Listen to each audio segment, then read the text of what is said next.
नमस्कार दर्शक बंधु पाणीपाग खबर में आपण पुणी थे स्वागत। जून 2 तारीख सुधा ओडिशा रे कालबैशाखी आज किसी जिले में वर्षा होवार संभावना थी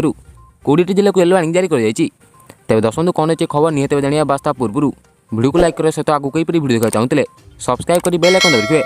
संप्रति समग्र राज्य में ग्रीष्म प्रवाह और गुळगुଳି जारी रही तेज आसंता 5 दिन पर्यंत राज्यर विभिन्न जिले में कालबैशाखी जनित वर्षा और झड़ पवन संभावना रही। सेहीपरि आसंता 24 घंटा मध्य ओडिशार किछि जिले में घंटा प्रति 30 ରୁ 40 किमी बेगर आरंभ होई 40 ରୁ 50 किमी बेगर पवन होगा सह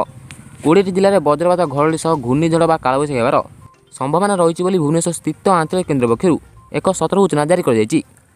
भुवनेश्वर स्थित आंचलिक केन्द्र पक्षर जारी कर सतर्क सूचना अनुଯାयी यह समय मध्य राज्य विभिन्न स्थान में विजुली घड़घड़ी सह वर्षा होबार संभावना रही। विशेषकर बालेश्वर, मयूरभंज, केन्दुझर, भद्रक, जाजपुर, ढेंकानाल, कटक, केन्द्रापड़ा, जगतसिंहपुर, खोर्धा, पुरी और नयगड़ आदि जिले में विजुली घड़घड़ी सह झड़ वर्षा हो एवं कालबैशाखी समय यह सब जिले में पवन बेग घंटा प्रति 40 ରୁ 50 किमी रही। सुंदरगढ़, झारसुगुड़ा, देवगढ़, कलाहांडी, रायगड़ा, कोरापुट, गजपति और गंजाम आदि जिलार किछि अंचल कालबैशाखी जनित वर्षा होबार संभावना रही। तेज दर्शक एतला लाटेस्ट पाणीपाग अपडेट जहाँ आप जान पाइले तेज भिडियो को लाइक कर दिखाँ और आगू कईपरी भिडियो देखा चाहते सब्सक्राइब कर बेल आइकन दबाइए जहाँफल आगू पाणीपाग जेकोसी लाटेस्ट अपडेट आसो प्रथम आप निज फोन पाइपर।